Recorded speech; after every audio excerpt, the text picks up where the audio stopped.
فرما۔ طائف والوں نے آپ پر پتھراؤ کیا تو آپ صلی اللہ علیہ وسلم نڈھال ہو کر زمین پر گر پڑے۔ جب طبیعت سنبھلی تو اس عاجزانہ طریقے کے ساتھ اپنے رب سے داد رسی کے لیے دعا کی، اللہم الیک اشکو ضعف قوتی وقلت حیلتی وہوانی علی الناس یا ارحم الراحمین انت رب المستضعفین وانت ربی فلا ابالی ولكن عافیتک ہی اوسع لی اعوذ بنور وجہک الذی اشرقت لہ الظلمات وصلح علیہ امر الدنیا والآخرہ۔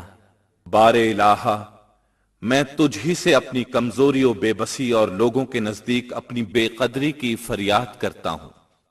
یا ارحم الراحمین، تو کمزور لوگوں کا رب ہے اور تو ہی میرا بھی رب ہے، پس مجھے کوئی پرواہ نہیں اگر تیری عافیت میرے لیے کشادہ ہے۔ میں تیرے چہرے کے نور کے واسطے سے پناہ چاہتا ہوں، جس سے تاریکیاں روشن ہو گئیں اور جس پر دنیا اور آخرت کے معاملات درست ہوئے۔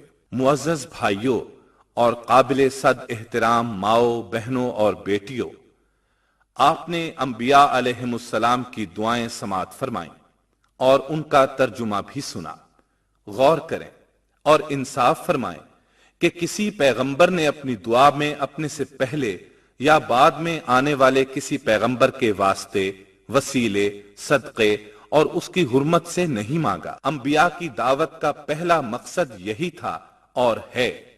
تمام لوگوں کو ہر حال میں صرف اللہ تعالی سے مانگنا چاہیے۔ رب کریم سے مانگتے وقت کسی کے واسطے اور وسیلے سے نہیں مانگنا چاہیے۔ اللہ تعالیٰ کے اسماء گرامی کے وسیلے اور واسطے سے مانگنا جائز ہی نہیں، سنت نبوی بھی ہے۔ عبادت کی دوسری قسم نماز ہے۔ نماز میں آدمی 4 حالتیں اختیار کرتا ہے: قیام، رکوع، سجدہ اور تشہد۔ یہ 4 حالتیں صرف ایک اللہ کے لیے ہونا چاہیے۔ قیام کے بارے میں شریعت کا نقطہ نظر یہ ہے کہ اگر کوئی بزرگ تشریف فرما ہو تو چھوٹے آدمی کا حق ہی نہیں بلکہ فرض ہے کہ وہ بھی بیٹھ جائے۔ سینئر بیٹھا ہوا ہو اور جونیئر کھڑا رہے، شریعت اس ادب کو پسند نہیں کرتی۔ عن انس رضی اللہ عنہ قال لم يكن شخص احب الیہم من رسول اللہ صلی اللہ علیہ وسلم وكانوا اذا رأوه لم يقوموا لما يعلمون من کراہیتہ لذلك۔ حضرت انس بن مالک رضی اللہ عنہ بیان کرتے ہیں کہ ہمیں رسول اللہ صلی اللہ علیہ وسلم سے بڑھ کر کوئی محبوب نہیں تھا۔ ہم آپ کو دیکھ کر کھڑے نہیں ہوا کرتے تھے، اس لیے کہ ہم جانتے تھے کہ رسول محترم صلی اللہ علیہ وسلم اسے پسند نہیں کرتے۔ دوسری روایت سے ثابت ہوتا ہے کہ کسی بزرگ کے لیے کھڑے ہونا جائز ہے، لیکن شرط یہ ہے کہ بزرگ یا بڑے کے تشریف فرما ہونے کے ساتھ دوسرے بھی بیٹھ جائیں، کیونکہ دین اسلام اس کی ہرگز اجازت نہیں دیتا کہ ایک بیٹھ جائے اور دوسرا کھڑا رہے۔ یہ شرف انسانیت کے خلاف ہے اور نماز کے رکن قیام کے مشابہ ہے۔ نماز میں دوسری حالت رکوع ہے، جس کا معنی ہے جھکنا۔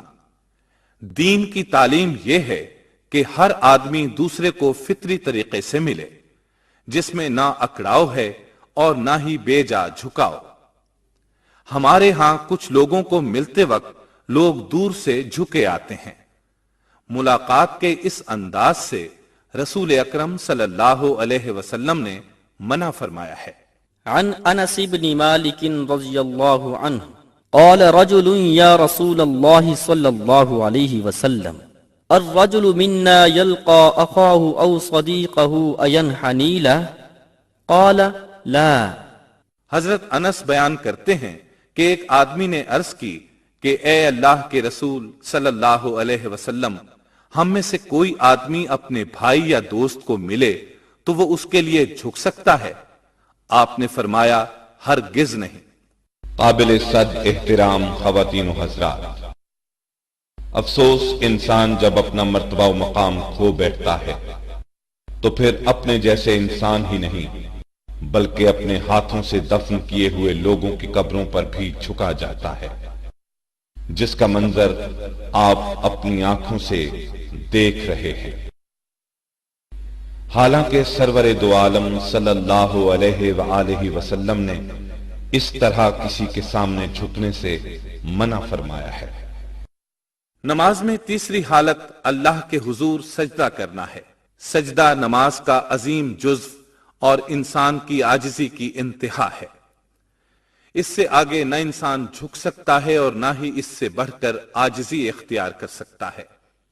اگر آدمی سجدے کی حقیقت سمجھ جائے تو وہ کٹ مرنا گوارا کر لے، مگر اللہ کے سوا کسی کے سامنے جھکنا برداشت نہ کرے۔ اللہ کے سوا کسی کو سجدہ کرنا سب سے بڑا شرک ہے۔ سرور دو عالم صلی اللہ علیہ وسلم نے حضرت ابو درداء رضی اللہ عنہ کو اسی بات کی وصیت فرمائی تھی۔ عن ابی الدرداء رضی اللہ عنہ قال اوصانی خلیلی صلی اللہ علیہ وسلم اللہ تشرک باللہ شیئا وَإِن قُطِّعْتَ وَحُرِّقْتَ۔ حضرت ابو درداء رضی اللہ عنہ بیان کرتے ہیں کہ میرے محبوب یعنی نبی کریم صلی اللہ علیہ وسلم نے مجھے نصیحت فرمائی کہ اللہ کے ساتھ کسی کو شریک نہ ٹھہرانا، اگرچہ تجھے قتل کر دیا جائے یا جلا دیا جائے۔ قبر یا بزرگ کے سامنے سجدہ کرنا بالاتفاق سب کے نزدیک شرک اور بدترین گناہ ہے۔ یہاں ہم بریلوی مکتب فکر کے بانی حضرت مولانا احمد رضا خان صاحب بریلوی کا فتویٰ ذکر کرتے ہیں۔ قوله صلی اللہ تعالی علیہ وسلم لا تتخذوا قبری وثنا يعبد بعدی ای لا تعظموه تعظیم غیرکم لأوسانهم بالسجود له او نحوه فإن ذلك كبیرة بل کفر بشرط۔ رسول اللہ صلی اللہ علیہ وسلم کا ارشاد ہے کہ میرے مزار اقدس کو پرستش کا بت نہ بنانا۔ اس سے یہ مراد ہے کہ اس کی تعظیم سجدے یا اس کے مثل سے نہ کرنا، جیسے تمہارے اغیار اپنے بتوں کے لیے کرتے ہیں، کہ سجدہ ضرور کا گناہ ہے، بلکہ نیت عبادت ہو تو کفر ہے۔ والعیاذ باللہ۔ لا يقبل الارض فإنه أي كل واحد بدعة غير مستحسنة۔ زیارت کے وقت نہ دیوار کریم کو ہاتھ لگائے، نہ چومے، نہ اس سے چمٹے، نہ طواف کرے، نہ جھکے، نہ زمین چومے، کہ یہ سب بدعت قبیحہ ہیں۔ اسی بات کو پیر کرم شاہ صاحب اپنی تفسیر میں اس طرح بیان فرماتے ہیں۔ آپ اپنی تفسیر ضیاء القرآن میں فرماتے ہیں، انبیاء علیہ السلام کی بعثت کا مقصد اولین تھا ہی یہی کہ وہ انسان کو صرف اللہ تعالی کی عبادت کا حکم دیں اور دوسروں کی عبادت سے منع کریں۔ تو یہ کیوں کر ہو سکتا ہے کہ جس چیز سے روکنے کے لیے انبیاء تشریف لائے اس فعل کا ارتکاب خود کریں یا کسی کو اجازت دیں؟ دوسری صورت یہ ہے کہ جس کے سامنے سجدہ کیا جا رہا ہے اس کی عزت و احترام کے لیے ہو، عبادت کے لیے نہ ہو، تو اس کو سجدہ تحیہ کہتے ہیں۔ یہ پہلے انبیاء کرام کی شریعتوں میں جائز تھا، لیکن سرور عالم صلی اللہ علیہ وسلم نے اس سے بھی منع فرما دیا۔ اب تعظیمی سجدہ بھی ہماری شریعت میں حرام ہے۔ لا الہ الا اللہ محمد رسول اللہ۔ اشہد ان لا الہ الا اللہ واشہد ان محمدا عبدہ ورسولہ۔ لا الہ الا اللہ محمد رسول اللہ۔ یہی موجودہ دور کے بریلوی مکتبہ فکر کے جید علماء کا فتویٰ بھی ہے، جن میں مفتی محمد منیب الرحمان، ڈاکٹر سرفراز احمد نعیمی، علامہ حافظ محمد عبد الستار سعیدی، مفتی محمد خان قادری، علامہ محمد مقصود احمد قادری، مفتی ڈاکٹر غلام سرور قادری، مولانا خادم حسین رضوی، مولانا صاحبزادہ رضائے مصطفیٰ نقشبندی اور مولانا محمد اشرف آصف جلالی شامل ہیں۔ ہمارے مذہب و مسلک کا بھی ہم سے تقاضا ہے کہ ہم ایسے امور کے خلاف جہاد کریں جن کی ہمارا مسلک اجازت نہیں دیتا۔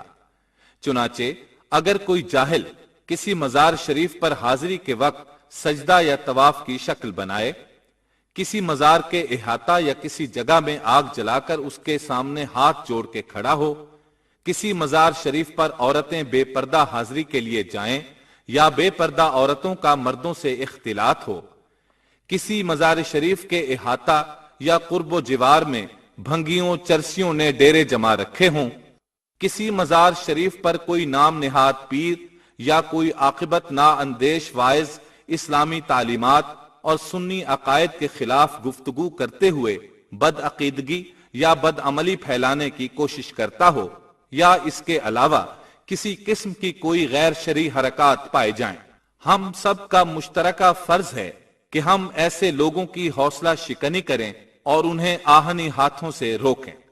ان معروضات اور گزارشات کا مقصد یہ ہے کہ شریعت اور شریعت کی پابندی کرنے والے شرک کی ان علامات، مظاہر، مماثلتوں اور اظہار کو نہ صرف ناپسند کرتے ہیں بلکہ قرآن و حدیث کی روشنی میں حرام، ناجائز، ظلم، گمراہی اور بے عقلی سمجھتے ہیں۔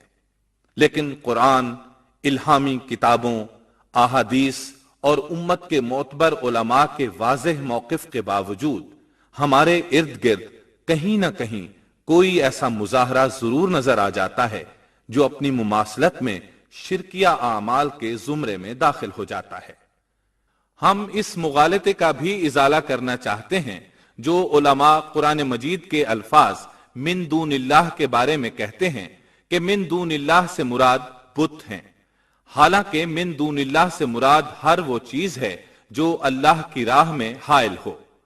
اس کے بارے میں پیر آف گولڈا شریف اپنی کتاب اعانت و استعانت میں فرماتے ہیں، جن حضرات کا نقطہ نظر یہ ہے کہ جن آیات میں اصنام کو خطاب کیا گیا ان آیات کو انبیاء یا اولیاء پر منطبق کرنا نہ صرف جہالت ہے بلکہ تحریف قرآنی ہے، وہ ہماری تحقیق بھی ذہن نشین کر لیں کہ غیر اللہ، من دون اللہ، شریک اور انداد کے الفاظ قرآن میں جہاں بھی آئے ہیں ان سے مراد ہر وہ چیز ہے جو اللہ تعالیٰ کے سوا ہو اور جو وصول الی اللہ میں رکاوٹ بنتی ہو۔ اگر اصنام رکاوٹ بن رہے ہوں تو ان الفاظ سے مراد اصنام ہوں گے، اور اگر انسان بن رہے ہوں تو انسان مراد ہوں گے۔